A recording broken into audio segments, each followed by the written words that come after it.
mistakes, marker. Hi, camera. My name is Teddy Quinlivan. I am a fashion model and I'm also a trans rights activist. I am a journalist, stand-up comic. A dog walker. I play Electra on Pose. I'm vegan. What else? Hi, I'm Kenny Jones. I'm 24 years old and I'm a trans man. It all kind of started when I was 14, so I got diagnosed with having gender dysphoria. For a doctor to turn around and say, we're going to take you down this road of transitioning, that was such a weight off my shoulder. Growing up, I was really severely bullied and nobody really understood me. There was no education on being transgender, even for me, so I felt this way and I didn't even know how to explain how I felt. I'm Rebecca Brees. I am 11 years old. I'm a trans girl and I live in New Jersey. I made a sign that said, "I'm the scary transgender person the media warned you about." It went viral.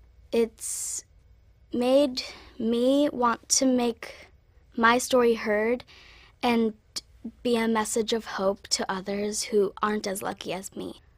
I am meant to be who I am, and I am a girl. I think I was about 1.5 when I first brought up that I felt that I wasn't a boy. I started verbalizing that I felt like a girl when I was about 4. I remember being little and trying to stand up and pee and crying because I couldn't. Kids that are being born now are being born into a world where trans women appear on the cover of magazines and front their own shows and appear in videos for Vogue.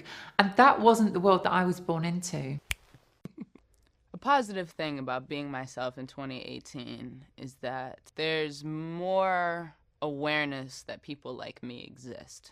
That doesn't mean understanding, but at least I'm not an entirely alien concept. A positive thing about being me is I survived. I have come to a place where I can be honest about being trans.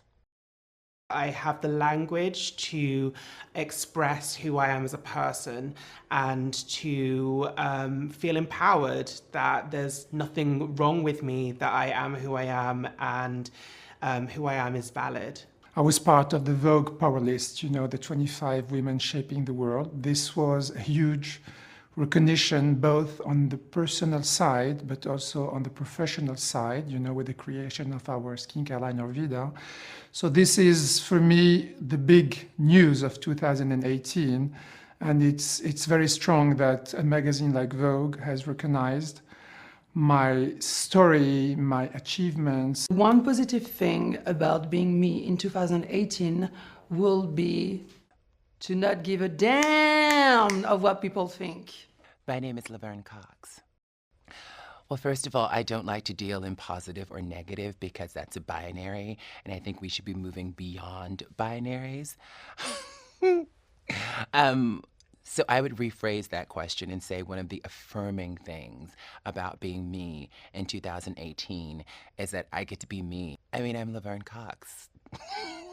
I'm Eden Lowath, and I identify as non-binary, and I'm the designer for Art School. So when it comes to the non-binary community, I think it can be really confusing because we get socialized believing that there's male and female, and with that there's masculine and feminine. So non-binary can include people that feel like some of a bit male and a bit female. They can feel nothing, they can feel all of it, it can change. It's kind of just saying that like there is more than male or female. So for me as a non-binary person, I just feel more relaxed when people don't try and gender me at all. One of the things that happens a lot when it comes to engaging with the non-binary and trans community is how do we talk to each other? Like, what should the introductions look like? And I know that there's always a lot of fear about saying the wrong thing, and I always say to people, don't worry about saying the wrong thing because you most assuredly already have. Always check, ask people for their pronouns. I know it's sometimes an uncomfortable thing to do and you might think it's a little bit unnecessary, but you're just essentially making sure that you don't offend anyone. My dad always says, oh, I don't know what's the right words to say, but I just say it doesn't matter if you think you're saying the wrong thing, as long as your heart's in the right place, that you just support people. That's the most important thing.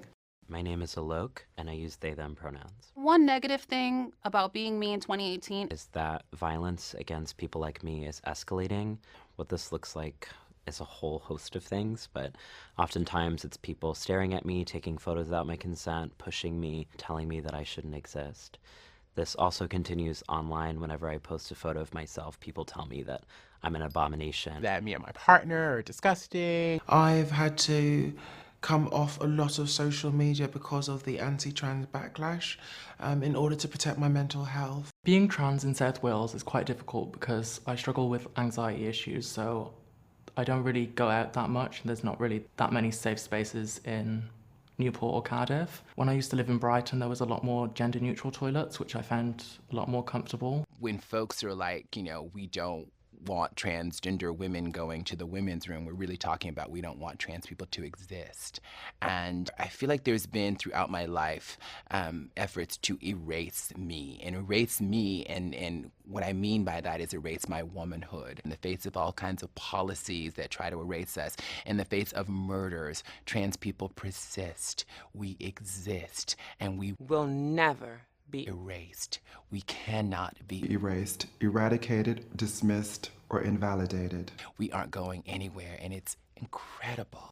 I was honored to be asked to be here today because among all of these trans and GNC people, this content is much needed, and right now, representation is needed. If I could say one thing to the British Vogue viewers and readers and everyone who's watching this, I would just like to say thank you. Pass it along, share it with people. This will hopefully amplify our voice so everyone can hear us, and we'll keep screaming. We won't be erased.